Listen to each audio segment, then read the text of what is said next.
दोस्तों नमस्कार, मैं राज कपूर। आप देख रहे हैं खबर दस्तक। और गाजीपुर में जिस तरह पिछले 24 घंटे से कानून व्यवस्था की स्थिति खराब है और समाजवादी पार्टी का प्रतिनिधिमंडल जिस पीड़ित परिवार से मिलने पहुंचा था, उसके बाद वहां जिस तरह से समाजवादी पार्टी के प्रतिनिधि मंडल पर हमला हुआ है, उससे स्थिति चिंताजनक बनी हुई है। और स्थिति चिंताजनक तब बन जाती है जब पुलिस प्रशासन पर भी हमले हुए हैं। लेकिन इस घटना के बाद अभी कुछ देर पहले सपा प्रमुख अखिलेश यादव ने जो ट्वीट किया है, उस ट्वीट के अर्थ को समझना बहुत जरूरी है। मैं हूबहू वो ट्वीट पढ़ देता हूं। और इस मुद्दे पर बातचीत करने के लिए हमारे साथ वरिष्ठ पत्रकार आलोक पाठक सर और समाजवादी पार्टी के प्रवक्ता कर्नल शरद सरन मौजूद हैं। पहले मैं वो ट्वीट पढ़ देता हूं और उसके बाद आप दोनों मेहमानों से उसके बारे में थोड़ी चर्चा करेंगे। अखिलेश जी लिखते हैं, पीडीए का रक्त व्यर्थ नहीं जाएगा, पीडीए का रक्त व्यर्थ नहीं जाएगा, यही परिवर्तन लाएगा। पीडीए की एकता हमेशा के लिए वर्चस्ववाद का खात्मा कर देगी। हैशटैग जो पीड़ित वो पीडीए, हैशटैग पीड़ा बढ़ेगी, पीडीए बढ़ेगा।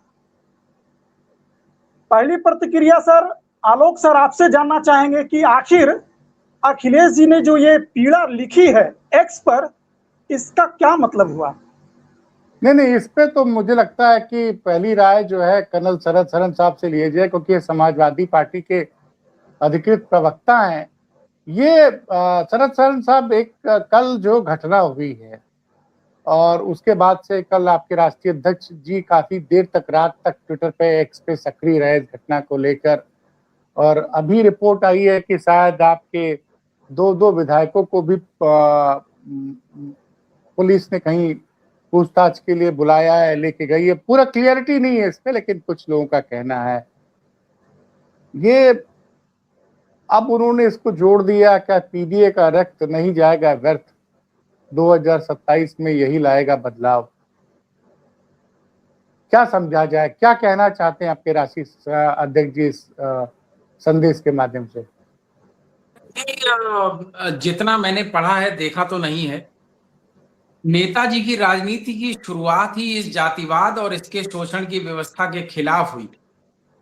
जब वो स्कूल में पढ़ते थे तब उनकी इन चीजों से उनको बहुत तकलीफ होती थी।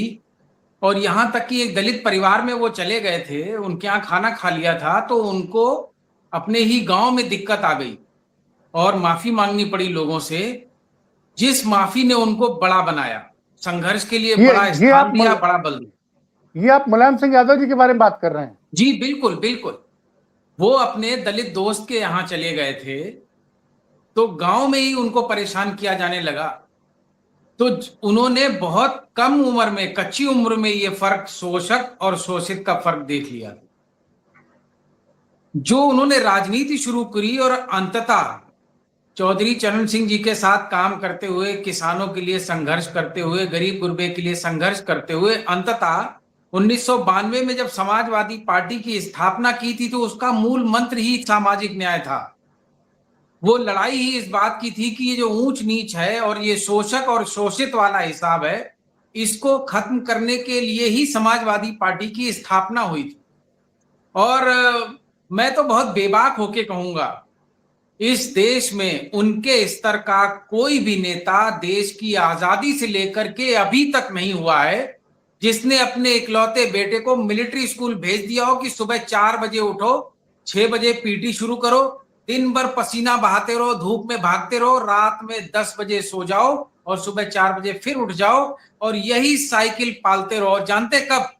जब हम लोग छोटे छोटे बच्चों को अपनी छाती से चिपकाए घूमते रहते हैं कि इसको धूप ना लग जाए, सर्दी ना लग जाए, नेताजी ने तब अपने बच्चे को भेजा था। और मैं नहीं कहता हूं कि उन्होंने अकेला भेजा, मैं तो कह रहा हूं कि हमारे देश में असंख्य परिवार हैं जो अपने बच्चे को सैनिक स्कूल, मिलिट्री स्कूल भेजते हैं और मुझे सब पे गर्व है।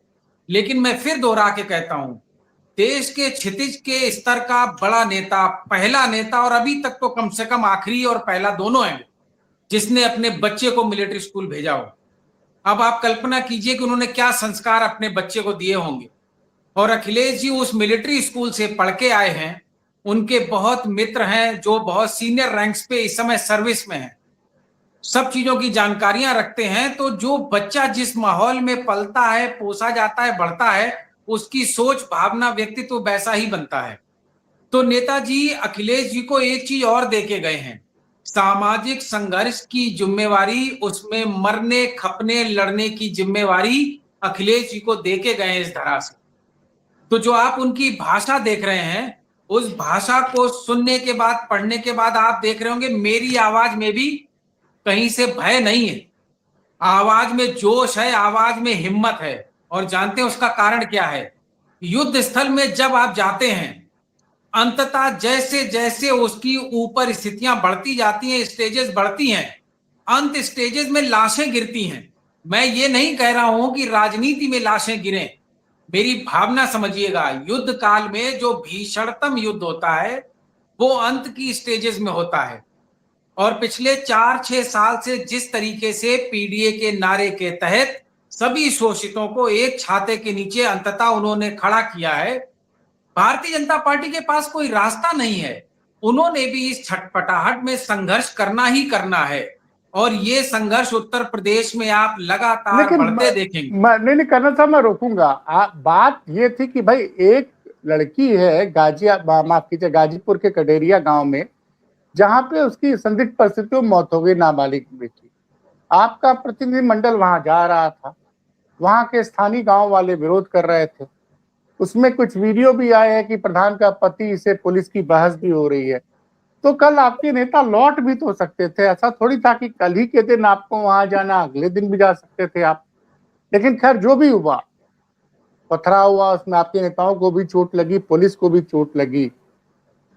अब एक तरफ तो आप पीड़ित परिवार की मदद करने जा रहे थे, वहां जब बवाल होगा तो आप लोग लौट भी तो सकते थे। ये जिम्मेदारी आपकी भी तो बनती है विपक्ष के रूप में कि माहौल शांत हो जाए, बाद में चले जाए।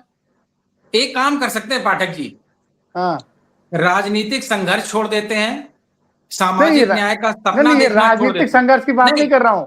मेरी बात सुन लीजिए, मैं जवाब दे देता हूं आपको। हाँ, सामाजिक न्याय की उम्मीद छोड़ देते हैं, घर में एक बढ़िया सा एसी लगवाते हैं, पंखा लगवाते हैं और आराम से धुनी रमा के सोते हैं, और गली में ऐसे ही हमारी बेटियों का बलात्कार होता रहेगा, ऐसी बेटियों का हत्या होती रहेगी, और हम अपना जीवन आनंद से काट के इस धरा से चले जाएंगे। मैं आपसे क्यों कह रहा हूं, बात समझिए पाठक जी, थोड़ा समय दीजिए। संभल में जब हमारा प्रतिनिधिमंडल जाना चाहता था तो उनको बोला था 3 दिन का समय दीजिए, फिर उसके बाद बोला गया 1 हफ्ते का समय दीजिए, उसके बाद बोला गया 1 महीने का समय दीजिए। ये कानून व्यवस्था और समय की बात नहीं है। हमारे घर परिवार का कोई गरीब कहीं कुचला जा रहा है, गांव में सामंती उस पर दबाव डाल रहे हैं, जिसने बेटी खो दी है वो सांस नहीं ले पा रहा है, सो नहीं पा रहा है, उसका अपना ही तो उसका दर्द बांटने जाएगा। अगर पुलिस इतनी अच्छी होती तो फिर बलिया में उद्योग क्यों चला रखा था? 1 करोड़ रुपए रोज आमदनी का थाना चला रखा था ना इसी पुलिस ने। तो आप ये कह रहे हैं कि वो 3 दिन में कानून व्यवस्था सही कर लेंगे, हमको आमंत्रण पत्र भेजेंगे, हम तब उसका आंसू पोंछेंगे जाके अपने परिवार का?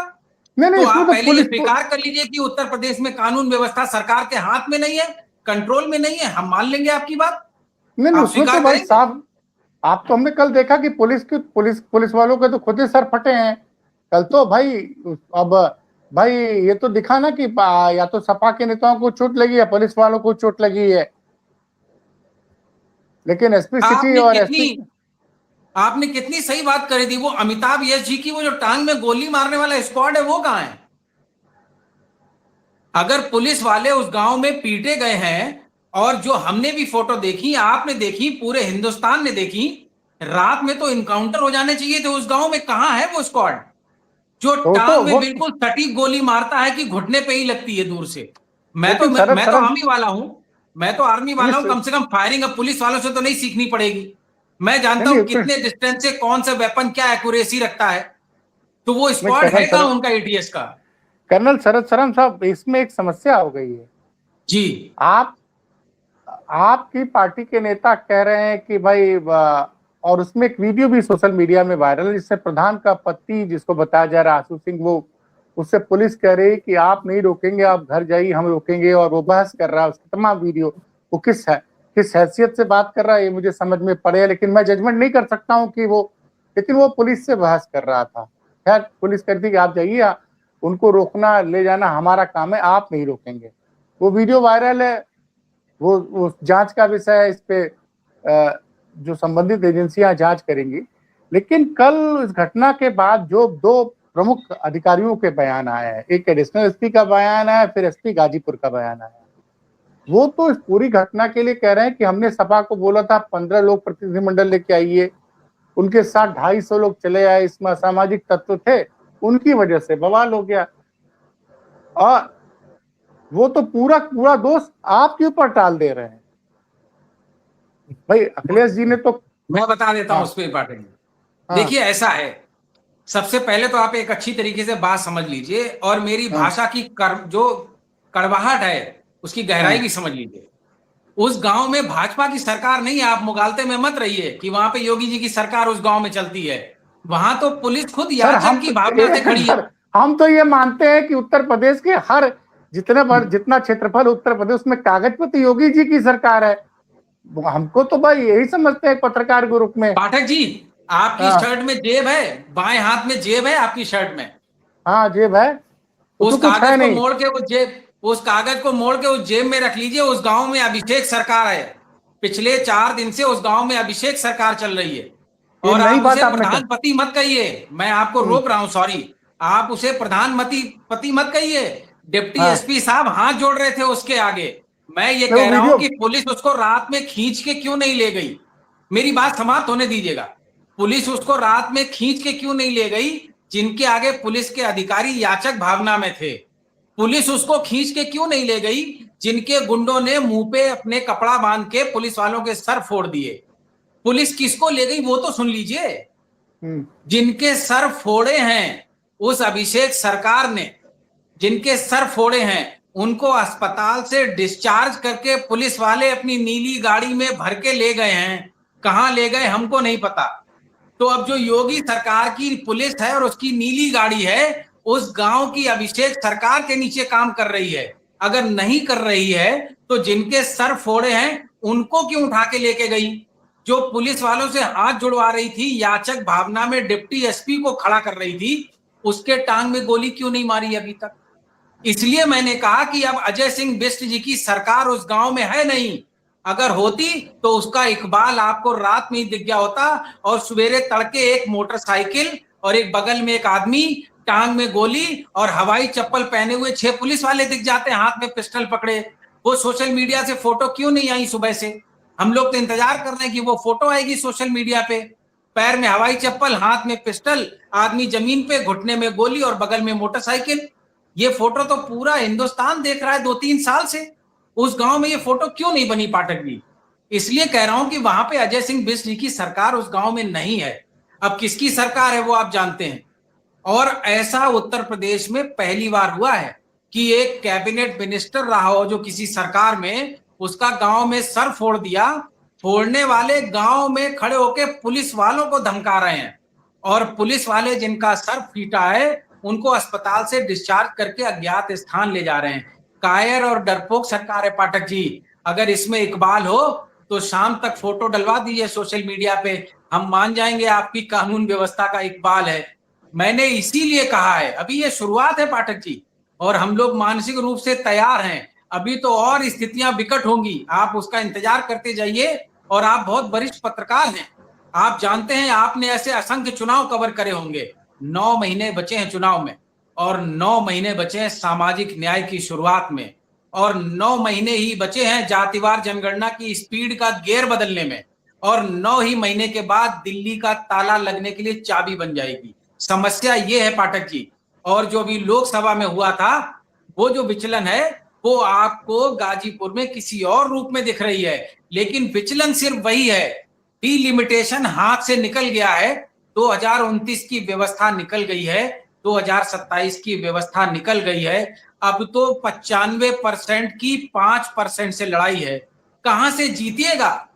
95% तो केशव की फौज है इस महाभारत में और 5% कौरवों की फौज है। बचाएगा कौन, दुर्योधन या दुशासन?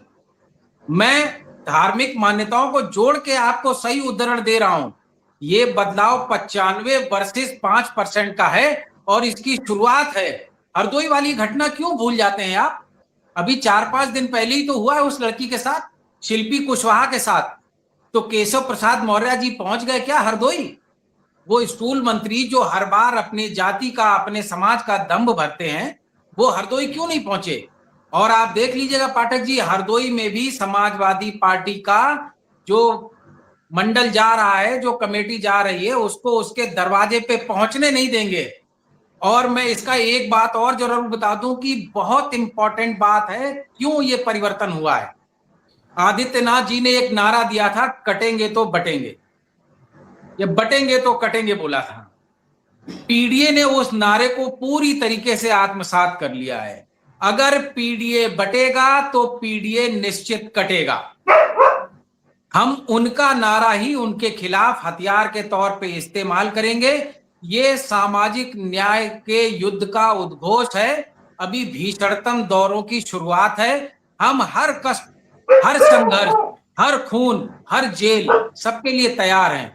क्योंकि जब युद्ध होगा तो एक टाइम आता है जब युद्ध में कोई नियम नहीं होते, संघर्ष विजय के लिए होता है। और पीडीए ये संग्राम अब विजय के लिए कर रहा है।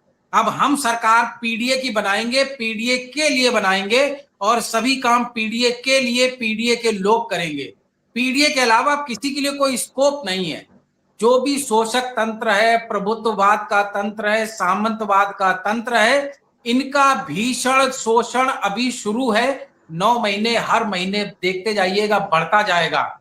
और यही शोषण, यही राक्षस अंततः शोषक करने वालों को, प्रभुत्ववादियों को और सामंतवादियों को खा जाएगा। मैं उम्र में आपसे जरूर कम हूं, लेकिन मेरी बात रख लीजिएगा। जमीन सूंघ के, जमीन चाट के, जमीन चल के, जमीन देख के, बहुत ही कॉन्फिडेंस के साथ ये बात कह रहा हूं पाठक।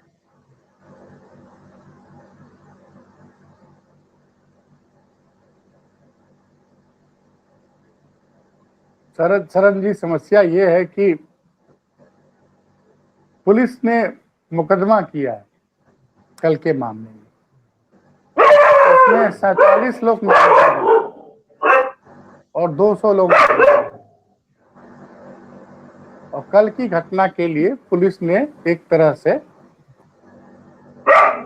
सपा के साथ आए हुए लोगों को ही दोषी ठहरा दिया है। और ये जो आप बात कह रहे हैं, कल रात को हॉस्पिटल से डिस्चार्ज करा के जब पुलिस उनको गाड़ी में लेके जा रही थी तो उसका एक वीडियो भी वायरल था कि पीछे पीछे लोग लगाए हुए थे। तो मेरा जो कहने का मतलब है कि निशी विश्वकर्मा की जान गई, उसका परिवार दुखी है। उसके परिवार का दुख कम करने ना आप जा रहे थे आप लोग। अब उसके परिवार का दुख तो कम नहीं हो रहा है, ये भाजपा और सपा के बीच की राजनीति हो रही है। पीड़ित तो उसी तरह से। सवाल ये हो रहा है कि भाई आपका मुख्य उद्देश्य क्या है कि उसको न्याय मिले। आपने 20 तारीख को धरना प्रदर्शन भी किया गाजीपुर जिले में, और कल जो घटना हुई, जब पुलिस प्रशासन ये कह रहा है कि हम 15 लोग कहे थे, वहां 200 लोग क्यों आ गए, 250 लोग क्यों आ गए। तो कई बार क्या होता, आप तो सेना के आदमी हैं, कई बार एक कदम पीछे हटकर फिर दूसरे मौके की मतलब मेरा थोड़ा सा, अगर कल वहां 60-70 लोग थे, पुलिस वाले भी थे, पुलिस ने घटना रुक पाई। जिस तरह से घटना बढ़ी है, आप देखिए कि कहीं पे भी, जैसे संभल की आप संभल का उदाहरण दे रहे हैं, संभल में आपको जाने का कब मौका मिला, 1.5-2 महीने बाद। नोएडा में आपका प्रतिनिधिमंडल पहुंच ही नहीं पाए। तो बाद में भी तो जा सकते हैं, लेकिन कई जगह तो आप पहुंचे हैं, कई जगह जाके आपने मदद भी की है। मुख्यमंत्री खुद गए थे देवरिया में, माफ कीजिएगा, भूतपूर्व मुख्यमंत्री अखिलेश यादव खुद गए थे देवरिया में जब विवाद हुआ था। दोनों पक्षों के यहाँ गए थे। वो तो एक 2 परिवारों के बीच का विवाद था, उसमें भी गए थे। लेकिन कहीं ना कहीं मुझे लगता है कि विपक्ष को भी थोड़ा समझदारी से काम लेना चाहिए। अब आज जो माहौल गाजीपुर का थोड़ा सा अशांत टाइप का हो गया है, पुलिस बार बार कह रही है कि सोशल मीडिया पे कुछ लोगों ने इसको भड़काने का काम किया, इसको जाति रूप देने की। मेरी बात पूरी हो जाने दीजिए, मैं आपकी बात सुनूंगा। कि इसको जाति रूप देने की कोशिश की। पीड़ित पक्ष ने जिसको एफआईआर में नामजद किया उसमें एक की गिरफ्तारी हो गई, 2 को उन्होंने नामजद किया था, 1 की गिरफ्तारी हो गई। पुलिस तो काम कर ही रही थी। पुलिस ने कल आपको वहां प्रतिनिधिमंडल जाने की इजाजत भी दी थी। और आप जब देख रहे थे कि वो जो सोशल मीडिया पे है, अब मुझे अब सवाल ये उठता है कि इस चीज का हाई कोर्ट या सुप्रीम कोर्ट को संज्ञान लेना चाहिए। किस हैसियत से, किस अधिकार से, मैं तो वही कहूंगा प्रधानपति, मेरे लिए वही शब्द है कि वे उनका और कोई राजनीति, और उनका पद क्या है, वो प्रधान के पति है। अब ठीक है उनका नाम आशु सिंह है या आशु सरकार, जो भी है, वो किस हैसियत से वहां प्रतिनिधिमंडल का विरोध कर रहे थे। यहाँ पुलिस प्रशासन का फेलियर था। लेकिन कहीं ना कहीं जो ये मामला इतना बड़ा, इसमें हुआ क्या?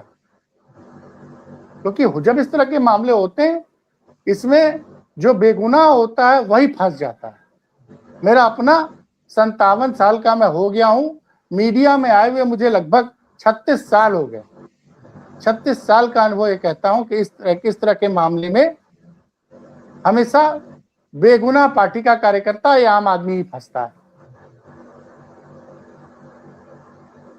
और पुलिस प्रशासन जिसकी सरकार होती है, जो जिस पार्टी की सरकार होती है, बस वो उसी की भाषा बोलता है। तो मैं तो बोल रहा हूं, इसके बाद हो सकता है कि मेरे खिलाफ भी कुछ मुकदमा दर्ज हो जाए, लेकिन उस सच कहने से मैं डरूंगा नहीं। लेकिन फिर भी मैं कह रहा हूं कि एक परिवार जिसने अपनी बेटी को खोया है, आप उसका दर्द बांटने जा रहे थे और आप लोगों ने कई जगह बांटा भी। अखिलेश यादव एकमात्र ऐसे नेता है विपक्ष के जो हर पीड़ित के साथ खड़े होते हैं, हर संभव आर्थिक मदद भी करते हैं, जबकि आप सत्ता में नहीं है और आपकी मदद के बाद सरकार की मदद पहुंचती है। लेकिन कहीं ना कहीं विपक्ष को भी थोड़ा सा ध्यान देना चाहिए कि अगर पुलिस प्रशासन आपको 15 लोग की बात कर रहा है तो आपके साथ एक बड़ा हुजूम वहां नहीं जाना चाहिए था, 1-2 दिन रुक जाते। अब इतनी बात तो इतनी उम्मीद तो की जा सकती है ना संवेदनशील विपक्ष से। आपके नेता बड़े संवेदनशील आदमी है, वो कभी भी ये बात नहीं कहते हैं, वो नहीं चाहते हैं कि समाज में तनाव फैले किसी भी तरह।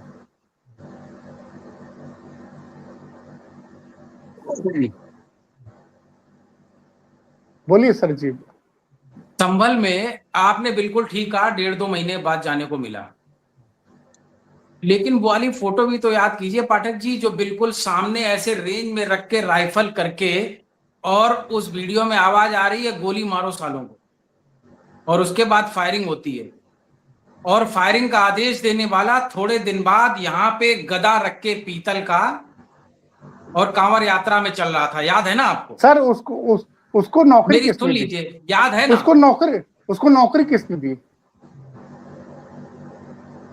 मतलब अगर हम किसी स्पोर्ट्समैन नहीं, बिल्कुल सर, जिन 2 अधिकारियों से आप लोग सबसे ज्यादा परेशान है, एक अनुज चौधरी, दूसरे मुरादाबाद के कमिश्नर। मुरादाबाद के कमिश्नर जो नॉर्थ ईस्ट कैडर के आईएएस है, वो किसकी सरकार में यूपी में है? अनुज चौधरी को आपकी सरकार ने सब इंस्पेक्टर बनाया, प्रमोशन दिया। मैं यही अभी क्लियर कर देता हूं पाठक जी। देखिए ऐसा है, एक लोकतांत्रिक व्यवस्था है जिसका नाम है भारत, और भारत चलता है संविधान से, और जो हमारी कार्यपालिका है वो चलती है नियमावली से। जो हमारी नियमावली है उसी को, उसके पालन करने का काम है ब्यूरोक्रेसी का, एग्जीक्यूटिव बॉडी का। और जो हमारी न्यायपालिका है उसका काम है संरक्षण देने का, कि संविधान सम्मत न्यायपालिका की नियमावली जो हो उसके हिसाब से रोज का ब्यूरोक्रेटिक काम है। अगर हमारे नियमावली में है कि हम स्पोर्ट्स कोटे के आउटस्टैंडिंग परफॉर्मेंस को आउट ऑफ टर्न प्रमोशन बनता है, तो हम क्या उसकी शक्ल और उसकी चमड़ी का रंग देख के तय करेंगे कि उसको प्रमोशन देना है या नहीं देना है? अगर वो आउटस्टैंडिंग स्पोर्ट्समैन था, स्पोर्ट्समैन कोटे से उसको प्रमोशन दिया। अब अगर उसकी चाल ढाल बदल गई है, तो लोकतांत्रिक व्यवस्था में सरकारें भी तो 5 ही साल रहती है ना पाठक जी, ये तो संविधान हाँ, बाबा साहेब का बैलेंस देता है। तो जब सरकार बदलेगी तो उसी नियमावली के खिलाफ, उसी नियमावली के हिसाब से ट्रायल होगा, वही न्यायपालिका उसको सजा देगी। हो सकता है कि कल टर्मिनेट होकर के बेरोजगार सड़क पे घूमता मिले। तो हम राजा नहीं है, हम सुल्तान नहीं है जो हम उसको सजा देंगे। इस देश का संविधान, कानून और जो प्रशासनिक नियमावली है उसके तहत कार्रवाई होगी।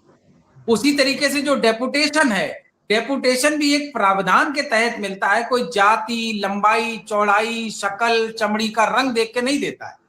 लेकिन जो ब्यूरोक्रेट है उसका जैसा कर्म है, कर्म फल नियमावली देगी। बस मैं ये कहना चाहता हूं कि आज की सरकार क्या उन नियमों से चल रही है? आपकी बात से ही प्रतिलक्षित हो रहा है कि किसी को प्रमोशन मिला है और वो दानव रूप में अगर आ गया है, तो नियमावली नहीं बदलेगी, संविधान नहीं बदलेगा, सरकार जरूर बदलेगी, तो उसका न्याय होगा। मैं आपको वापस संभल पे ले आता हूं। आपको क्या लगता है कि वो जो राइफल सामने करके गोलियां चली हैं उसकी जांच दोबारा नहीं खुलेगी क्या? वक्त बदलेगा तो जांच खुलेगी नहीं क्या? और इसी उत्तर प्रदेश में अभी 1 महीने पहले की बात है, 19 पुलिस वालों को उम्र कैद हुई है 22 साल पुराने केस। हो सकता है कि उनकी उम्र कैद बुढ़ौती की लिखी हो तो बुढ़ापे में ही मिलेगा। ये तो विधाता ने तय किया, मैं कैसे तय कर सकता हूं? लेकिन इतना जानता हूं कि हिंदुस्तान में संविधान में और न्यायपालिका में इतनी ताकत है कि इस धरा के पाप इसी धरा पे भोगने पड़ते हैं, इसकी व्यवस्था न्यायपालिका करती है। अब आ जाइए देवरिया पे। उस मकान पे बुलडोजर गिराने की चर्चा होती रही, फिर बोले बाउंड्री का सिर्फ एक कोना तोड़ेंगे, और मैं बहुत फक्र के साथ दावा कर सकता हूं कि उस गांव में बुलडोजर आज तक पहुंचा तक नहीं है।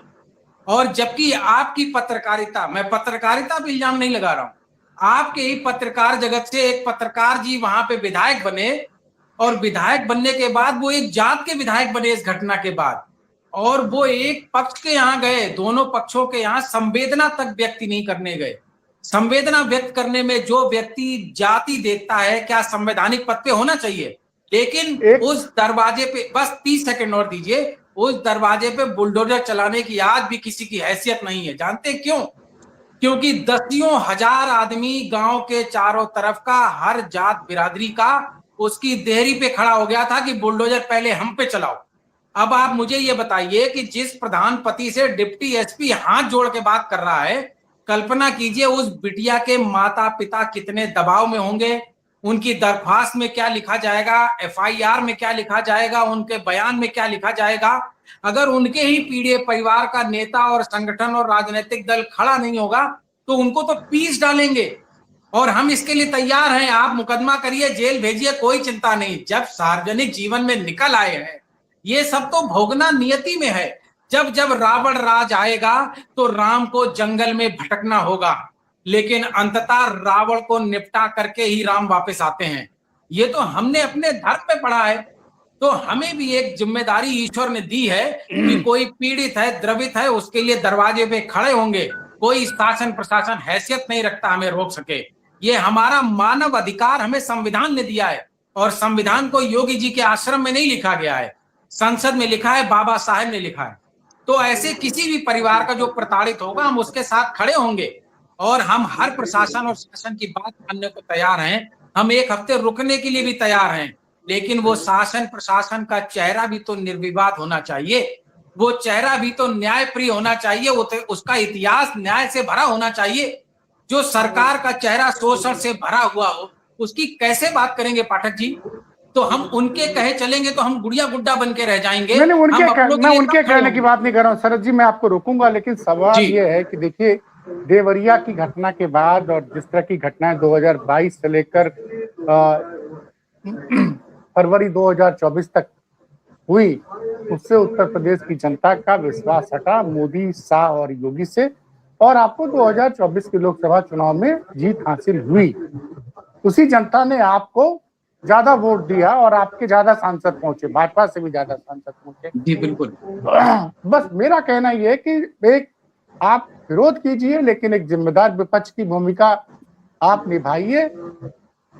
लेकिन जैसा जितनी सत्ता पक्ष की भूमिका उतनी विपक्ष की भी भूमिका है कि समाज में शांति बनी रहे। और बिल्कुल सही है, आपका काम है हर पीड़ित को न्याय दिलाना, उसके लिए संघर्ष करना, ये विपक्ष का काम है, आप मजबूती से कर रहे हैं।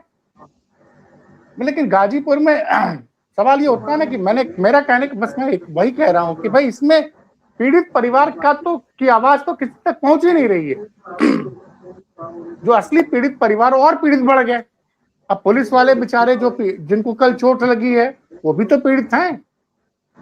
आपके ही कार्यकर्ताओं को चोट लगी है, आपके भाई पूर्व मंत्री वयोवृद्ध नेता हैं रामआश्रय विश्वकर्मा, उनको चोट लगी है, कुछ महिला कार्यकर्ताओं को चोट लगी है। तो इस घटना में तो पीड़ितों की संख्या बढ़ती चली जा रही है और बयानबाजी जबरदस्त हो रही है। भाजपा खुल के नहीं बोल रही है, लेकिन एसपी साहब तो पूरी तरह से सपा को ही दोषी ठहरा दे रहे हैं। खैर, आपने जो इस विषय पर अपनी बात रखी उसके लिए बहुत बहुत धन्यवाद राज कपूर जी। और हम लोग फिर किसी विषय पर मिलेंगे।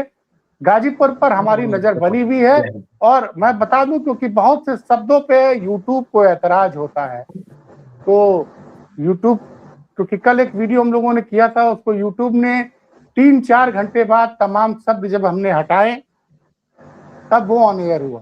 तो ये हमारी भी एक मजबूरी है, यूट्यूब हमारा प्लेटफॉर्म नहीं है, यूट्यूब के अपने नियम कानून है। बाकी तो समर्थ के नहीं दोस्त गोसाई, बस यही बात कहते मैं, समर्थ कौन है ये हमारे दर्शक समझते हैं। जो सत्ता में होता है वो बड़ा समर्थमान होता है। पत्रकार के पास सिर्फ सच सामने लाने की कोशिश करने के अलावा कोई और उसके पास ताकत नहीं है। हमारी ताकत आप है, लेकिन हमारी भी इस मंच पर अपनी सीमाएं हैं। बहुत बहुत धन्यवाद शरद सर।